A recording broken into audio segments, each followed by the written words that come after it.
Enterprise TV, a tradition of truth.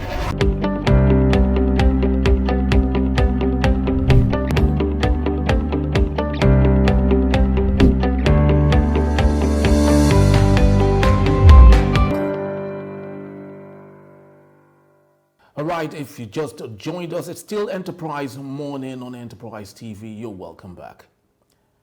There appears to be a sit-down meeting between President Bola Tinubu and the security chiefs at the State House, Abuja. The reason for the meeting, which is as a result of what is described as a growing case of banditry attacks in the nation's capital, Abuja, the President and the First Lady seem to be worried and have promised to ensure it does not happen again. On January 5, gunmen raided a community in the Buari area of Abuja and abducted scores of people, including a family of 6 sisters. On Sunday, the abductors killed Nabiha, one of the 6 sisters, purportedly as a warning to the family for failing to pay the ransom of 60 million naira. President Tinubu, who condemned the recent spate of kidnapping and bandit attacks, described the development as disturbing, ungodly, and sinister when he received a delegation of the Jama'atu Ansuruddin, a renowned Islamic movement, at the State House in Abuja.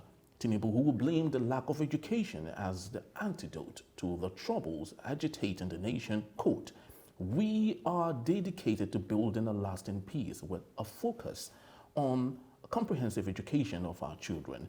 We will get our teachers and their owners involved in an education process that will be relevant to the future of the country," end quote.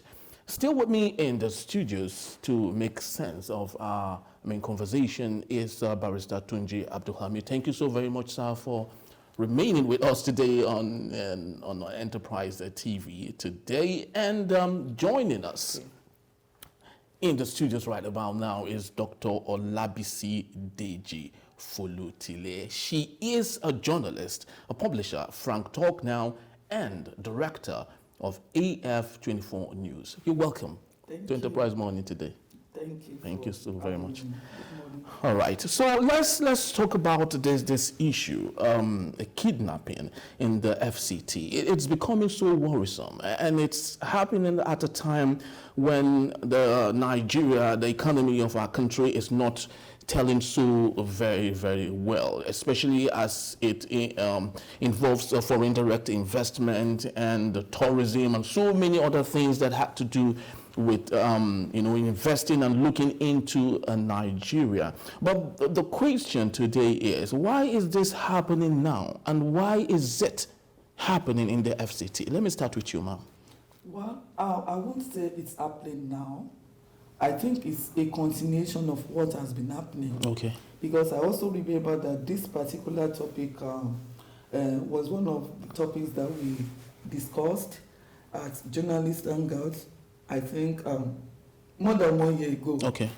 At that time, people were already going to houses to steal people. And this is just a continuation of that. And you wonder that for over 1 year, you witness something and nothing is done. What I can just say is that it is increasing. The rate at which this thing is happening is increasing in proportion.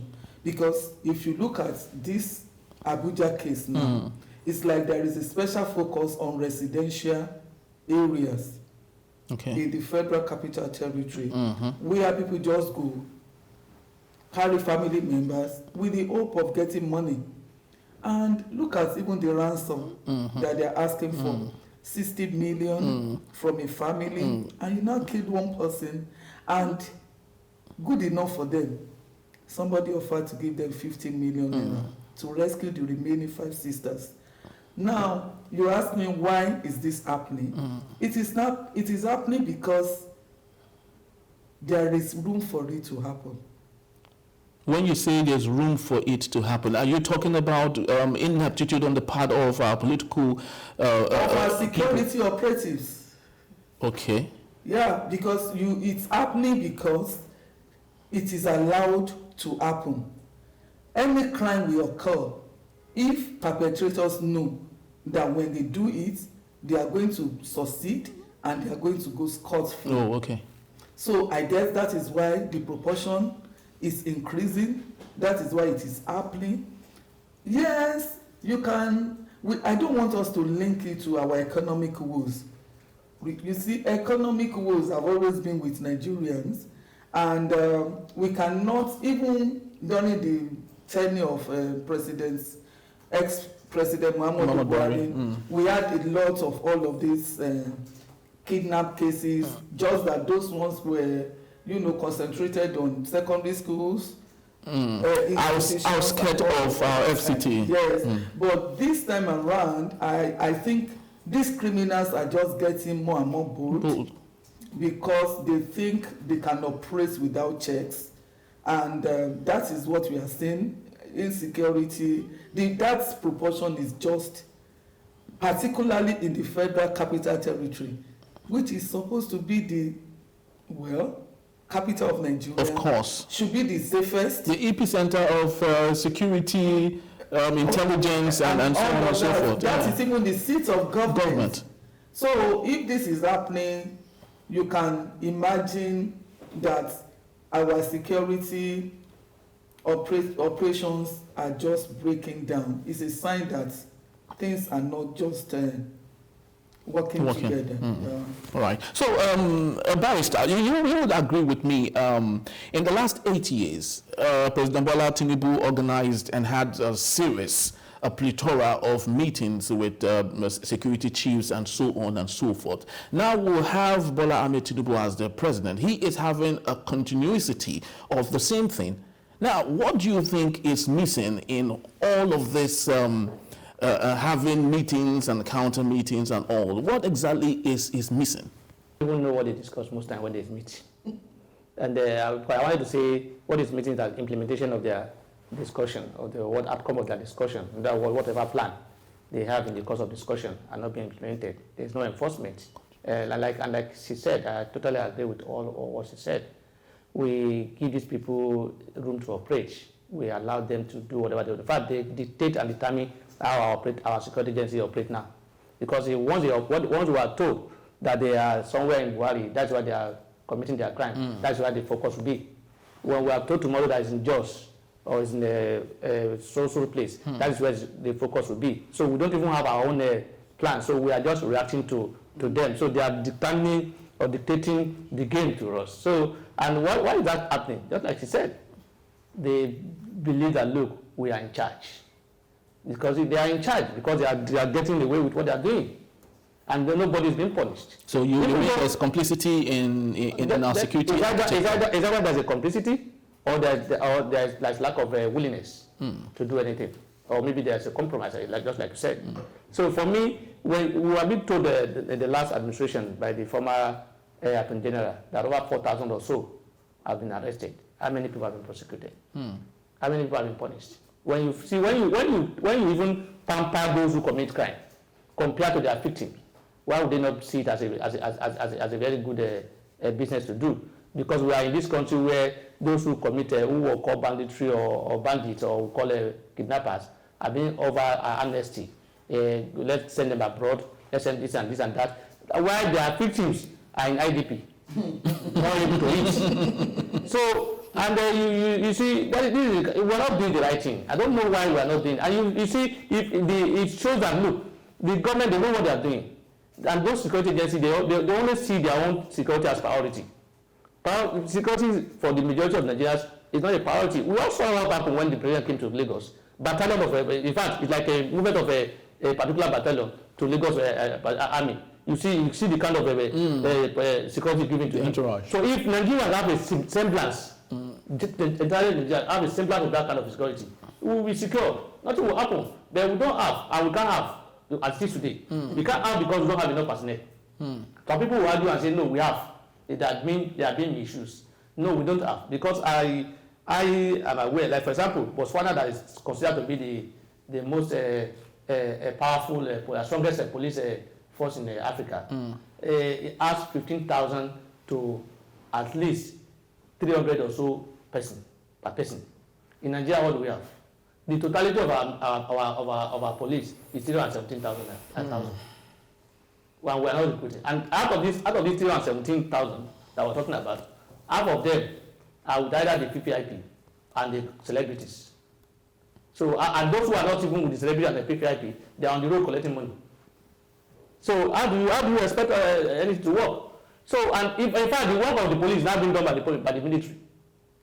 So we need to do the thing the right way. We need to do proper recruitment. And when you are recruiting, you don't recruit.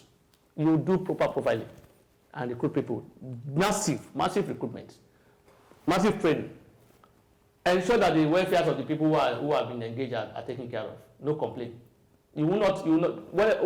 Anybody that has been caught in this act, let them face the appropriate punishment. Not issue of you will not even take them to court. Talk less of any conviction or no conviction. You'll be talking about amnesty, and giving them things to sustain their life again. You are returning them back to the society. In fact, you are even be considering putting them in the military. If you think at the issues, we create a platform that look, in other words, we encourage criminality in Nigeria. That is the truth. Even those who are not carrying arms like this, who are not killing people, you see some of the people who call big men today are big, who have money today, they like those militants, we call militants. Some of them are multi-billionaire today in Nigeria, or multi-millionaire. Where do they get it for the militant activities? Some of them have been given contracts today by the government. So they are being pampered. So other people will say, this crime pales. If I decide to do this and they recognize, they come and beg me, and then they will give me offers of a contract or whatever.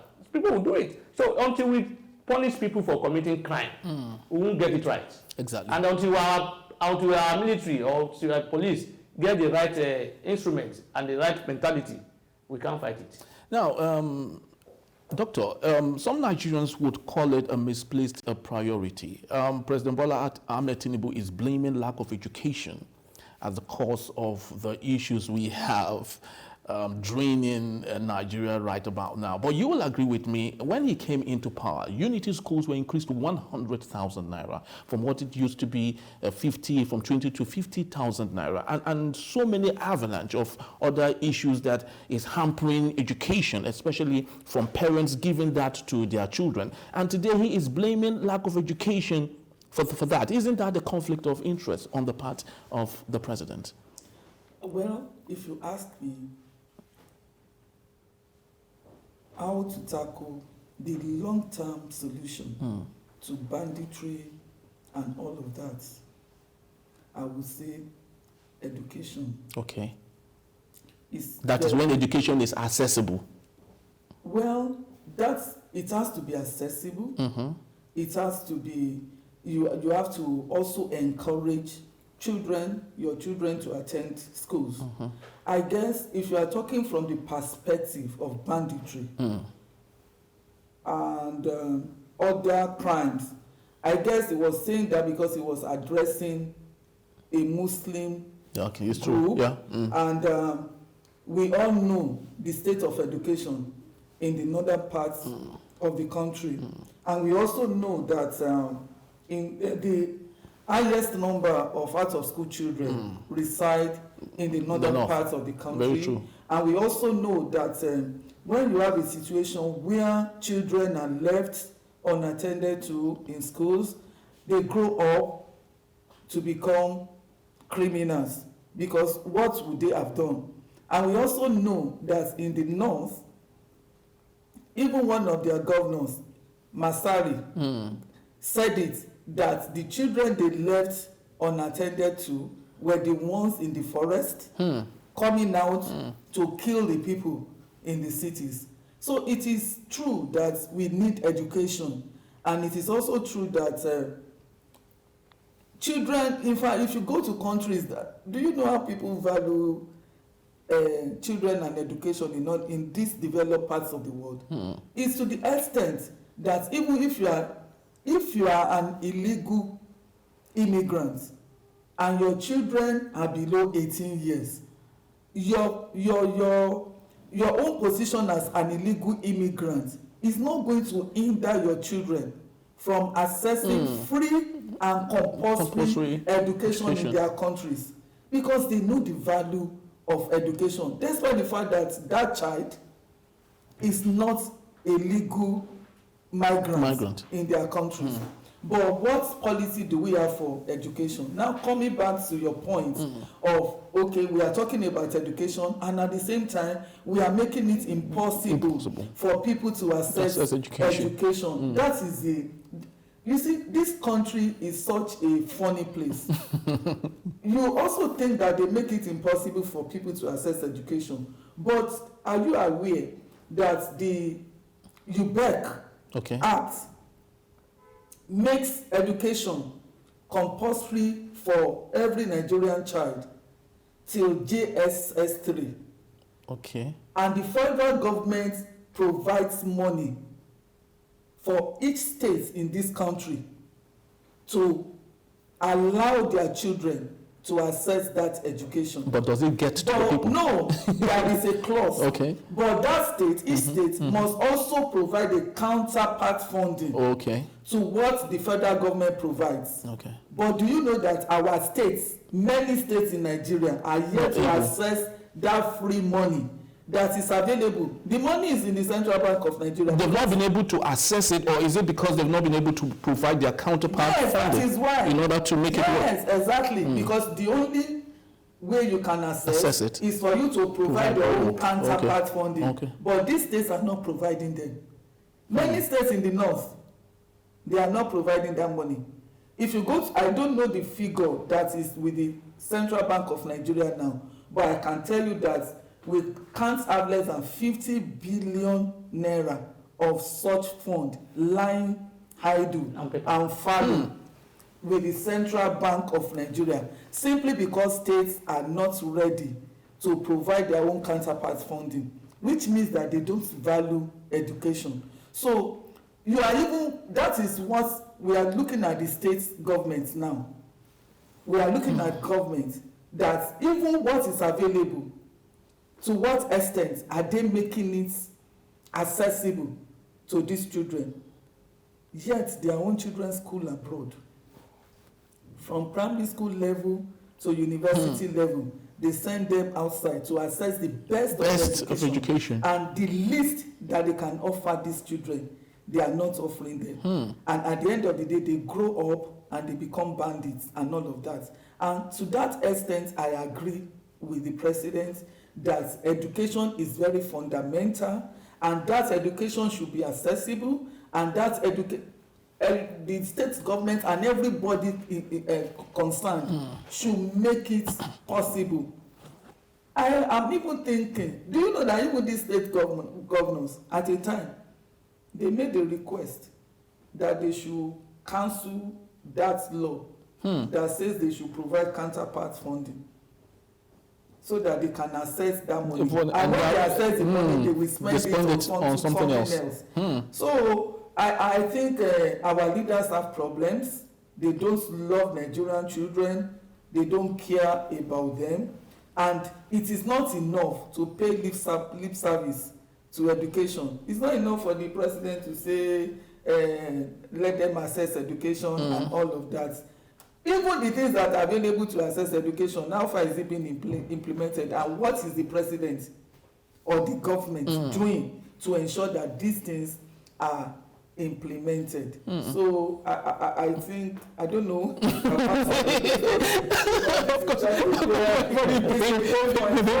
Exactly. Barrister, I would love you to help us make sense of this, because you are an active politician, and if you may, I would love you to help us peruse the minds of politicians in the north of Nigeria, because just like a doctor did say, there is an underlining, why the politicians in the north, would deprive their people education, while they understand the importance of education for their wards, for their offspring, for their children. Help us make sense of this. What is really the problem here? Because of course, insecurity affects the social system, affects the economy, affects Nigeria. Why are they becoming so troublesome in not creating education for their people, but provide them education for their own new nuclear family? You see, before I even go to that, let me add to to what he said regarding compulsory education, and they say I said my mind regarding the parents should not just tell us people should get education or whatever. What is the president doing to make that education easy? Because the policy of government today is not encouraging anybody to go. They are not even making education easy for people to access. And regarding the UBEC facility you are talking about, I want to just believe that those money they are talking about is on paper.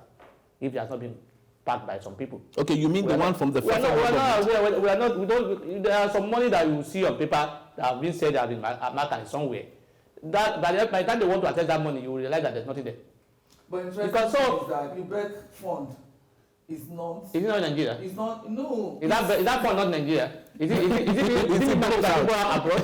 Anything in Nigeria. If CBN money can just be taken away just like that, and again, even those states that you are talking about not access of that fund by the state. I know states that have access to those money. They have access to those money. What do they do with it? In my state, COAS state, the current governor access the money, and I have not seen anything on that apart from the one building or so they are renovating. Is that what they call education for the children? Is that about the building or about making the people the thing accessible? You see them build the school owned by the fathers of the governor.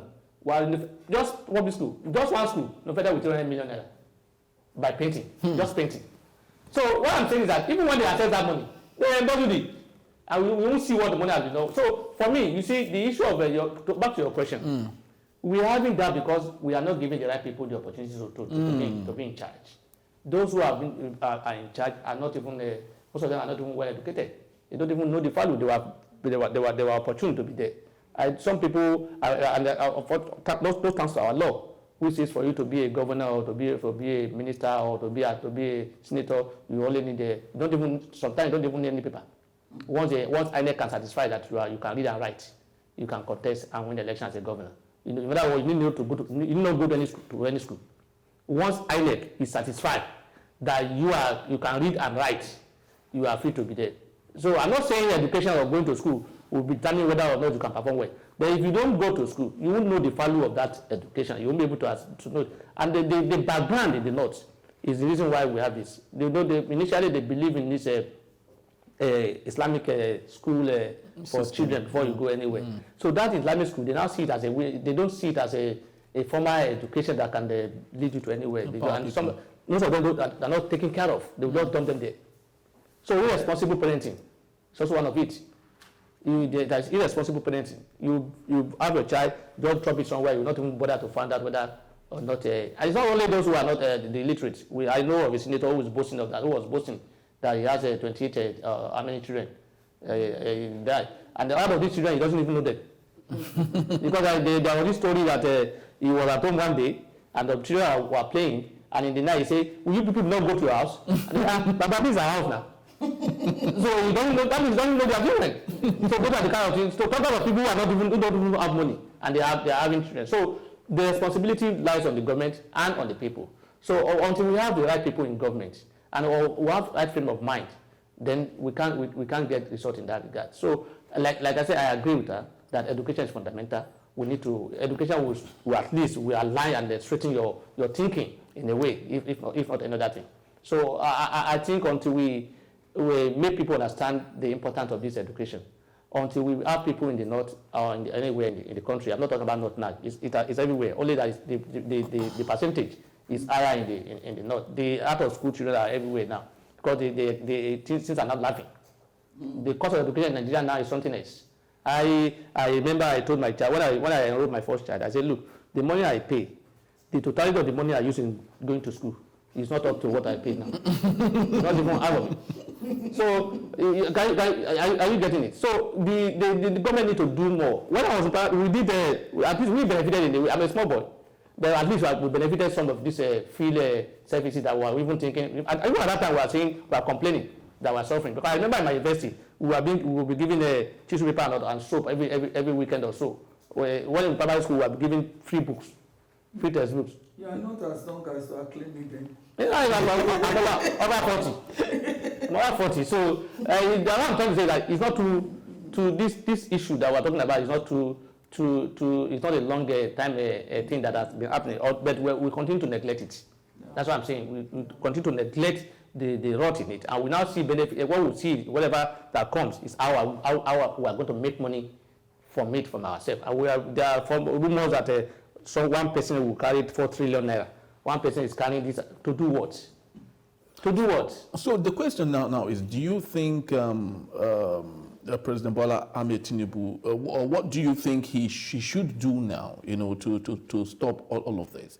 Do you think there's need to have some of our security chiefs, go or maybe get them sacked or something? I know that's too edgy, but do you think we need to go that extent in order to curb all of this, and knowing that something drastic has to be done? If you engage me, and then you leave me with not enough material to do my job, you engage me, and you are not giving me the right environment to operate. You engage me, you are not giving me the right equipment to work, and you are blaming me for wrong production, or you are blaming me for wrong whatever. If sacking anybody, chief of whatever, the service chief or whatever, will not solve any problem. I was one of those who, when they were talking about sack this during President Biden, I was one of those who said, no, sacking them without doing certain things will not give us results. We need to do, like I said, we need to do massive recruitment. We need to improve on the welfare of those who are doing the job. We need to ensure that, look, we have enough of them around us. They are doing their job in the way it should be done, not politics. This time around, we are putting policy in some of these sometimes, and the government need to have that political will to punish and deal with people caught in that act. Until we do that, if you like change service every day, nothing will happen. If you like do meeting, because we are still doing the same thing. I won't blame the president. He said he will continue from where the former president stopped, and he's doing that now. Because the former president too always calling meeting. They were always doing meeting, and after the meeting, nothing will happen. By the time you hear another crisis tomorrow, then another meeting will be called. They will discuss, and then they will go, and nothing. And they will wait again until another one comes. You see, the issue is that we will talk. We don't take action, and our government only waits until there's an issue. When we are only reactive. We don't. We are not proactive. We wait. The security agencies will not do anything. They will be waiting for anything that happens somewhere. They will go there. As if those people will wait for them to come. Then that's the way to be. Our concentration now will be in Buhari and other places like that. We have a minister of a federal territory who's like the chief, what's it called, security chief in that area. He's busy fighting political in River State. Why he's in Abuja? He's not doing his job. So you can't say service sacking of if you are going to sack anybody, sack security chiefs. You have to also sack those who are also like the ministers. Even the president himself needs to sack himself. So he's the commander-in-chief. He's the commander-in-chief. So they both stuff on this table. Exactly. So if there's a positive result from those fights, he will get the benefits. I will get the credit. So if there's any negative result, he's also be blamed for it. Not the service chief we are talking about. Exactly. Changing them without providing the necessary facility or equipment will change nothing. All right. So, Doctor, finally, let's look at the reputation management, because this is a very big dent to our nation. Especially when it comes to tourism, when it comes to direct foreign investment in our country. What do you think, as a media guru and with your experience, what do you think the media, what do you think Nigerians can do, especially the media, which sets agenda? How do you think we can help salvage this issue of reputation management, especially as it concerns banditry and criminality, terrorism in the FCT and the whole of Nigeria? Well, as I know that the government usually expects the media to manage negative news around the country and all of that. They talk about patriotism, they talk about reputation management, just like you mentioned. But I also think that it is also not easy for the media to take its eyes off some things, especially when lives are involved. Oh, okay. For example, how do you want to talk about this situation where a young lady was killed just like that? and another school child, a teenager, was also reportedly killed after being kidnapped. How do you want to manage that situation that you don't, if you don't focus on it, how do you want the government to know the intensity of the problem? And so that is the problem. At the same time, you don't want to create any form of panic that will prevent, investors from coming to your country. So how do you balance it? So how do you balance it? It's really a very difficult equation to balance. But I think the role of the media now should be how to make the government secure the lives and property of Nigerians. We need to get things straight. It is only when we do this that we can now have that confidence of promoting our country and making it to attract foreign investments. Because if we pretend that what we are going through is not happening, we will be deceiving ourselves. And mind you, these foreign investors don't rely on our own reporting alone. You know that day to day, even have their own media network. That relates to them. Time too, many things that even our own local media fail to report. They break these stories, especially when it comes to insecurity and the rest. True. So they are not going to rely on us. They have their own information, and so the best thing is for us to keep on engaging governments and letting them know that this is a problem that should be solved, and that this is something that they should tackle. And like I said, the problem is not going to be tackled by sacking the service chiefs. Because if you bring in 1 million service chiefs to manage Nigeria as it is, they will give you the same results. So that means that there is something fundamentally wrong with the way we are managing our security issues. For example, I ask myself, why should people be kidnapped and these kidnappers keep on asking for ransom, using telephone, and they cannot be tracked? With a registered name. With a registered name.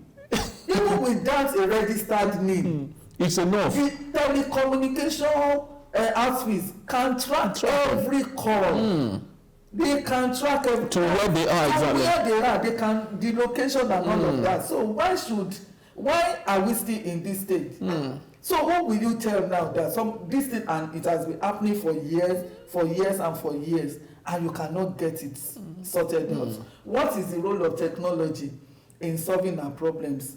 For example, the issue that happened in Ibadan now, you talk about illegal miners occupying the building. So how do you solve? What is the role of surveillance in security management? Are you saying that you cannot track people? How many states, how many people have CCTV camera? Yes, even installed. The only ones we have in Lagos is when they want to arrest you, that you cross the line or red light to collect money from you. They will even arrest you without committing an offense, because it has happened to me before. They caught my car when I was sleeping in my house, and they sent me a fine that I crossed something, and I said, and I'm still on my bed.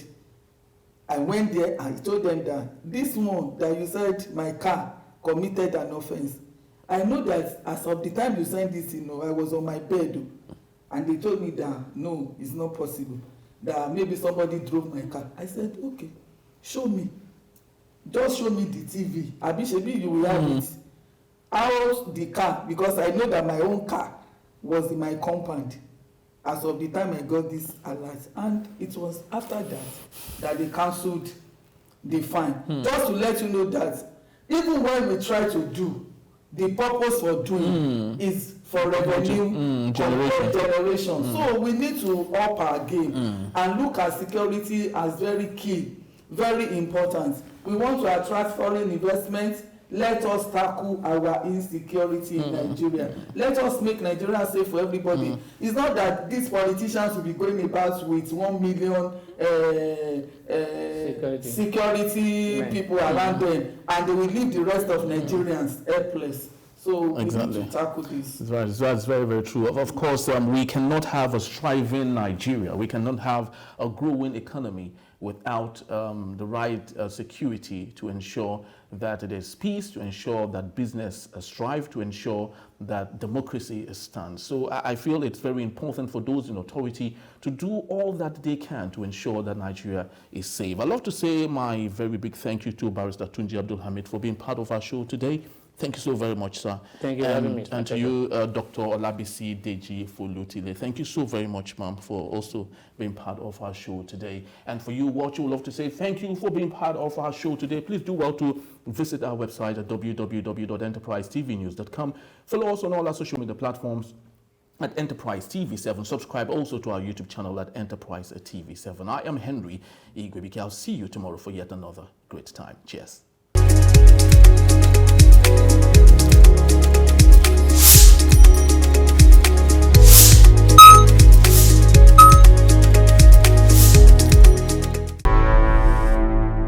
Enterprise TV, a tradition of truth.